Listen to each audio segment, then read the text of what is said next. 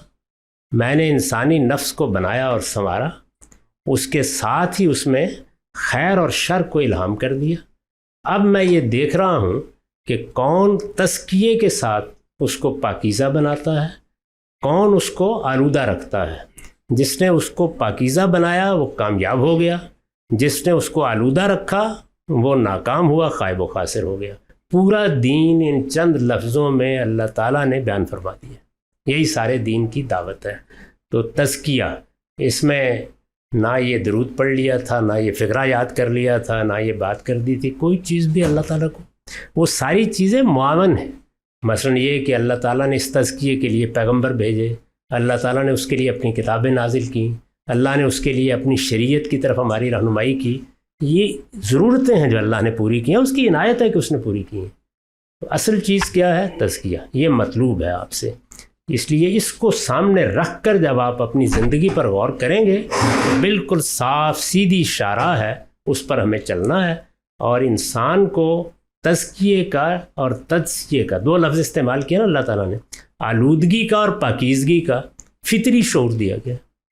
یعنی اس کے لیے کسی رہنمائی کی ضرورت نہیں. البتہ بعض جگہوں پر ہم اپنی تربیت اور تعلیم کی وجہ سے غلط فہمیوں میں شکار ہو جاتے ہیں. اس کے لیے اللہ نے پیغمبر بھیجی. یہ بات کہ آپ اللہ کو یاد کریں، ظاہر ہے کہ اللہ کو یاد کرنا تزکیے کا سب سے بڑا ذریعہ ہے. اللہ کی یاد سے دل جتنا آباد ہوگا، بار بار یہی کہا ہے. نماز جیسی چیز کے بارے میں فرمایا ہے کہ کیوں میں نے 5 وقت فرض کی ہے، اقیم الصلاۃ لذکری، تاکہ تم مجھے یاد رکھو. اب یاد رکھنے کے لیے کچھ چیزیں اللہ نے مقرر کر دی ہیں، جیسے نماز ہے، روزہ ہے. کچھ چیزیں وہ ہیں جن کے بارے میں اصولی بات کہہ دی ہے، دعا کرو، مناجات کرو، میری صفات کا استحضار رکھو. وہ آپ اپنی زبان میں رکھیں، آپ اس میں عربی زبان کے الفاظ استعمال کر لیں. آپ الفاظ استعمال نہ کریں اور دل میں اس چیز کو اس طرح محسوس کریں، یہ سارے اختیارات آپ کے پاس ہیں. تو چنانچہ تسبیح کیا ہے؟ اللہ تعالیٰ کے بارے میں اس چیز کا استحضار کہ کوئی بری چیز اللہ کو لاحق نہیں، وہ کبھی ظالم نہیں ہوتا، کبھی اپنے بندوں کے ساتھ زیادتی نہیں کرتا. تو اس کو تسبیح کہتے ہیں. اسی طرح سے حمد کیا ہے؟ اچھی صفات کو، اس کے اچھے اسماء کو اللہ تعالیٰ کے حوالے سے مستحضر رکھنا، ذہن نشین کرنا. تو یہ آپ فکر کی سطح پر کریں، آپ زبان سے کوئی الفاظ ادا کر دیں، آپ اپنی زبان میں کریں، آپ عربی زبان میں کریں. یہ وہ عمل ہے جو اصل میں انسان کی ضرورت ہے. یعنی میں اپنے آپ کو پاکیزہ رکھنا چاہوں گا تو ایک لفظ میں اس کا طریقہ کیا ہے کہ میں اللہ کو یاد رکھوں. اگر اللہ یاد ہے تو پاکیزگی کی ابتدا ہو گئی. تو اللہ کو یاد رکھنے کے طریقے کیا ہونے چاہیے؟ جو پیغمبر نے طے کر دیے ہیں وہ طے کر دیے ہیں. جن میں ہمیں چھوڑ دیا ہے ان میں ہم اپنے انتخاب سے کوئی بھی چیز اختیار کر سکتے ہیں.